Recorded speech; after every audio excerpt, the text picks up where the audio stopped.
ಹಾಗೂ ಶಿಗ್ಗಾವಿ ವಿಧಾನಸಭಾ ಕ್ಷೇತ್ರ ಉಪಚುನಾವಣೆಗಳು. ಶಿಗ್ಗಾವಿ ವಿಧಾನಸಭಾ ಕ್ಷೇತ್ರದ ಉಪಚುನಾವಣೆಗೆ ಆಗಲೇ ಭಾರತೀಯ ಜನತಾ ಪಾರ್ಟಿ ಗೆದ್ದಾಗಿದೆ ಅನ್ನೋ ವಾತಾವರಣ ನಿರ್ಮಾಣ ಆಗಿದೆ. ಸಂಡೂರಿನಲ್ಲಿ ಮತ್ತು ಚನ್ನಪಟ್ಟಣದಲ್ಲಿ ಕಾಂಗ್ರೆಸ್ ಗೆದ್ದೇ ಗೆಲ್ತೇವೆ ಅನ್ನೋ ಭ್ರಮೆನಲ್ಲಿದ್ದರು. ಆದರೆ ಈಗ ಮಾನ್ಯ ಮುಖ್ಯಮಂತ್ರಿಗಳಿಗೆ, ಸಚಿವರಿಗೆ ಅರಿವಾಗಿದೆ. ಚನ್ನಪಟ್ಟಣ ಕೂಡ ಕೈ ಜಾರಿ ಹೋಗ್ತಾ ಇದೆ. ಅಲ್ಲಿ ಜೆಡಿಎಸ್ ಪಕ್ಷಕ್ಕೆ ಮೇಲುಗೈ ಆಗ್ತಾ ಇದೆ. ಸಂಡೂರಿನಲ್ಲೂ ಸಹ ಮುಖ್ಯಮಂತ್ರಿಗಳು ತಮ್ಮ ಇತರ ಕಾರ್ಯಕ್ರಮಗಳನ್ನ ಕ್ಯಾನ್ಸಲ್ ಮಾಡಿ ಮತ್ತೆ ಸಂಡೂರಿಗೆ ಬಂದು ಇವತ್ತು ನಾಳೆ ಬಿಡ್ತಾ ಇದ್ದಾರೆ ಅಂತ ಹೇಳಿದ್ರೆ ಸಂಡೂರಿನಲ್ಲೂ ಕೂಡ ಕೈ ಜಾರಿ ಹೋಗ್ತಾ ಇದೆ ಕಾಂಗ್ರೆಸ್ ಪಕ್ಷದಿಂದ. ಅಲ್ಲೂ ಕೂಡ ಭಾರತೀಯ ಜನತಾ ಪಾರ್ಟಿಗೆ ಮೇಲ್ಗೈ ಆಗ್ತದೆ, ಬಿಜೆಪಿ ಗೆಲ್ತದೆ ಅನ್ನೋ ವಾತಾವರಣ ನಿರ್ಮಾಣ ಆಗಿದೆ. ಎಲ್ಲೋ ಒಂದು ಕಡೆ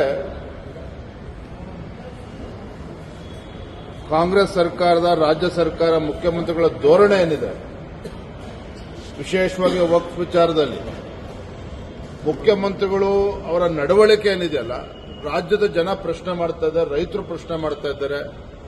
ಯಾವ ರಾಜ್ಯ ಸರ್ಕಾರ, ಮುಖ್ಯಮಂತ್ರಿಗಳು ರೈತರ ಸಂಕಷ್ಟಕ್ಕೆ ಸ್ಪಂದನೆ ಮಾಡಬೇಕಾಗಿತ್ತು. ಮುಖ್ಯಮಂತ್ರಿಗಳ ಕುಮ್ಮಕ್ಕಿನಿಂದ ಇವತ್ತು ಜಮೀರ್ ಅಹಮದ್ ಅವರೇ ನೇತೃತ್ವವನ್ನು ವಹಿಸಿ ರೈತರ ಜಮೀನಿಗೆ ಕನ್ನ ಹಾಕ್ತಕ್ಕಂಥ ಕೆಲಸ ಏನು ಮಾಡಿದ್ದಾರೆ. ಅದರ ಪರಿಣಾಮ ಉಪಚುನಾವಣೆ ಮೇಲೂ ಕೂಡ ಬೀರ್ತಾ ಇದೆ. ಹಾಗಾಗಿ ನನಗೆ ಸಂಪೂರ್ಣವಾಗಿ ವಿಶ್ವಾಸ ಇದೆ, ಈ ಮೂರು ಉಪಚುನಾವಣೆಗಳು, ಮೂರು ಕ್ಷೇತ್ರದಲ್ಲೂ ಕೂಡ ಬಿಜೆಪಿ ಹಾಗೂ ಎನ್ಡಿಎ ಪಕ್ಷ ಗೆಲ್ತದೆ ಅನ್ನೋ ವಾತಾವರಣ ನಿರ್ಮಾಣ ಆಗಿದೆ. ರಾಜ್ಯದ ಜನ ಪ್ರಶ್ನೆ ಮಾಡ್ತಾ ಇದ್ದಾರೆ, ಯಾಕೆ ಮುಖ್ಯಮಂತ್ರಿಗಳು ರೈತ ವಿರೋಧಿ ಧೋರಣೆ,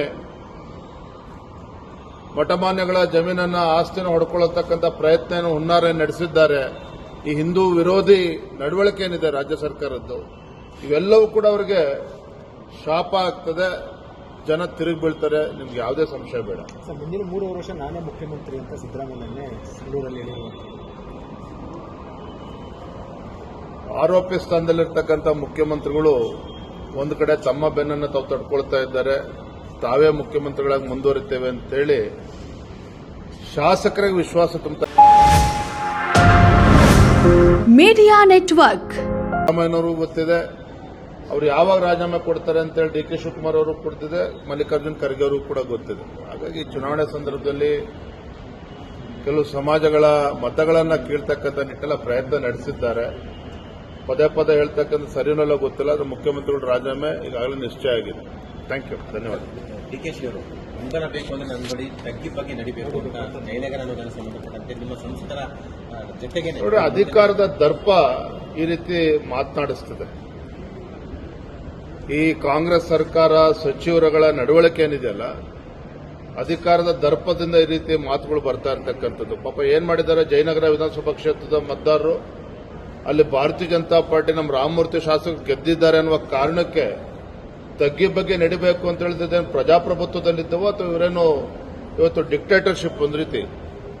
ಒಬ್ಬ ಶಾಸಕನ ಬಗ್ಗೆ ಅಗೌರವವಾಗಿ ಮಾತಾಡ್ತಕ್ಕಂಥದ್ದು ಕೇವಲ ಶಾಸಕನಿಗೆ ಮಾಡ್ತಕ್ಕಂಥ ಅವಮಾನ ಅಲ್ಲ, ಆ ವಿಧಾನಸಭಾ ಕ್ಷೇತ್ರ ಮತದಾರರಿಗೆ ಮಾಡ್ತಕ್ಕಂಥ ಅವಮಾನ ಇದು. ಮಾನ್ಯ ಡಿ ಕೆ ಶಿವಕುಮಾರ್ ಅವರೇ, ಈ ಅಧಿಕಾರ ಅಂತಕ್ಕಂಥದ್ದು ಶಾಶ್ವತವಾಗಿರೋದಿಲ್ಲ. ಅದು ನಿಮಗೂ ಗೊತ್ತಿದೆ, ಕ್ಷೇತ್ರದ ಜನರಿಗೂ ಗೊತ್ತಿದೆ, ರಾಜ್ಯದ ಜನರಿಗೂ ಕೂಡ ಗೊತ್ತಿದೆ. ಅದನ್ನ ಬಿಟ್ಬಿಟ್ಟು ಈ ರೀತಿ ದಬ್ಬಾಳಿಕೆ ಮಾಡ್ತಕ್ಕಂಥದ್ದು, ವಿರೋಧ ಪಕ್ಷಗಳ ಶಾಸಕರ ಮೇಲೆ ದಬ್ಬಾಳಿಕೆ ಮಾಡ್ತಕ್ಕಂಥದ್ದು ತಮಗೆ ಶೋಭೆ ತರ್ತಕ್ಕಂಥದ್ದಲ್ಲ.